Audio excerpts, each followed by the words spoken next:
Galera, gurizada, vamos que vamos para fazer o videozinho de hoje. Tem até uma lavada no motor, ó. Caprichozinho aqui da válvula aqui, ó. Dei uma lavadinha no motor. O que eu quero falar hoje para vocês? Esse tipo de motorzinho aqui queima gasolina, etanol, metanol, queima GNV, biogás, queima gás de cozinha, que é o GLP.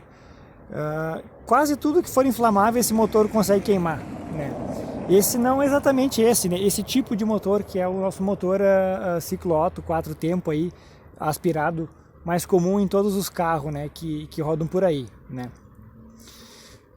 O que eu quero falar hoje? Sobre se o GNV é bom, isso prejudica o motor ou não, altera a vida útil do motor, né?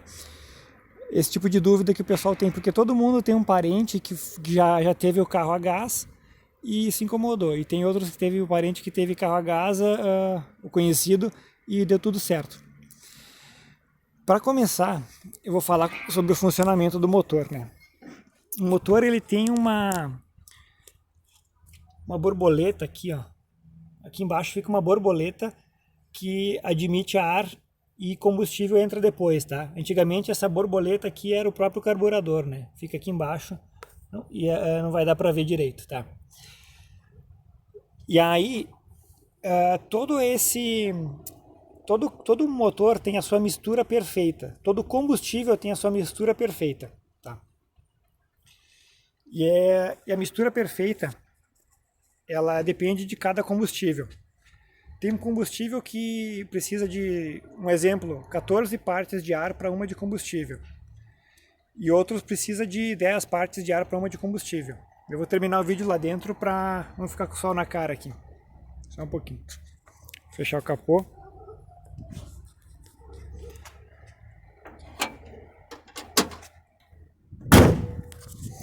Então o que acontecia? Antigamente, há 20 anos atrás, existia o kit primeira, segunda geração, e esse kit era um kit que realmente ele era incomodativo, porque ele era muito precário, era usado em carro carburado, né? Era o kit que existia para usar nos carros carburados. Então o que acontecia?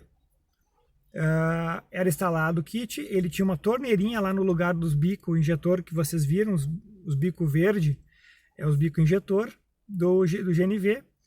Os de gasolina fica mais escondido, né? No lugar dos bicos tinha só uma torneirinha e ia direto para o carburador, porque isso há 20 anos atrás, por volta de 20 anos atrás, era nos carros carburados que era instalado, tá? O que acontecia? Por que naquela época, realmente eu acredito que naquela época os motores incomodavam e estragavam com o kit gás. E a fama ruim do gás foi pega naquela época, né? O combustível tem a mistura ideal dele, mistura perfeita, tá? Vamos exemplificar que no GNV seja de 10 partes de ar para uma de combustível, tá?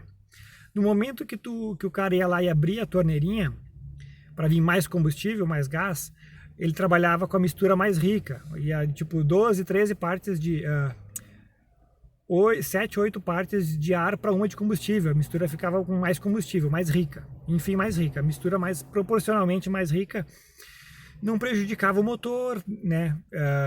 Porque o excesso de combustível não afeta o motor no curto prazo, aí, médio prazo.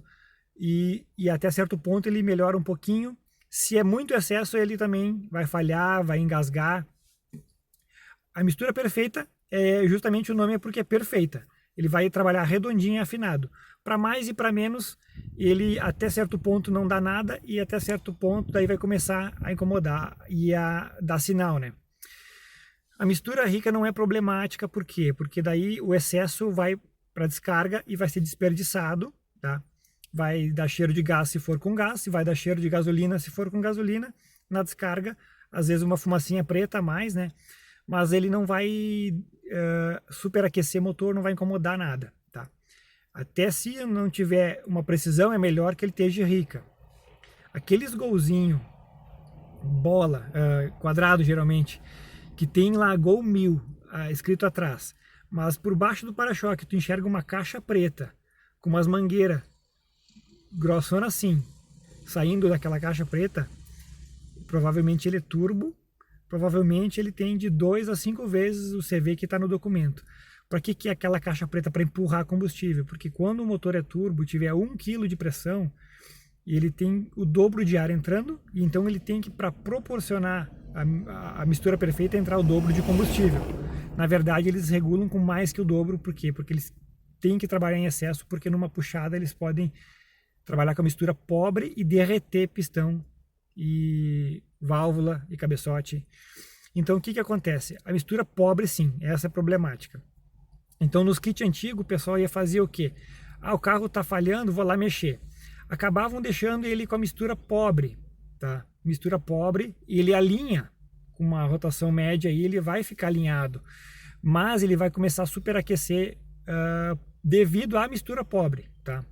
Vai ficar que nem um maçarico. Quando tu abre mais o oxigênio, ele vai cada vez afinando o fogo e ficando mais quente. Então vai prejudicar o motor a mistura pobre, tá?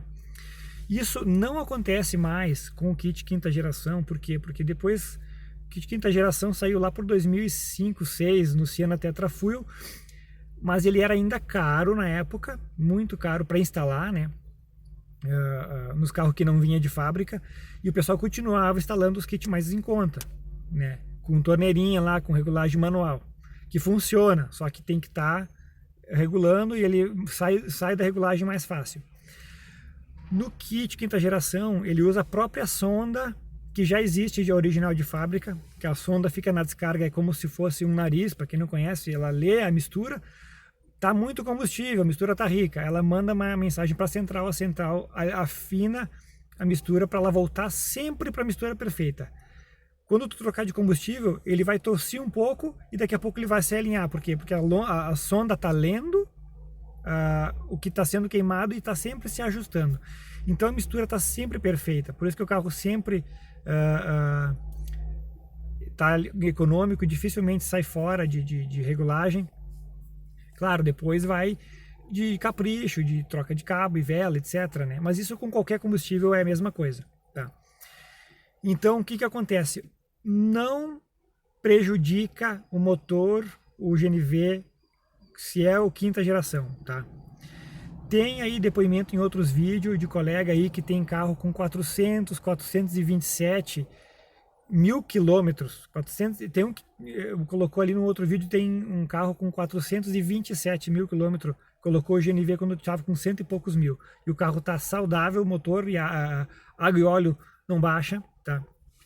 Vou mostrar outra coisa lá na frente para mostrar também que o GNV não vai prejudicar o motor. Eu acredito, cara, se bobear, eu acredito que pode até fazer durar mais, sabe? Porque a gasolina deixa muito resíduo no óleo, tá?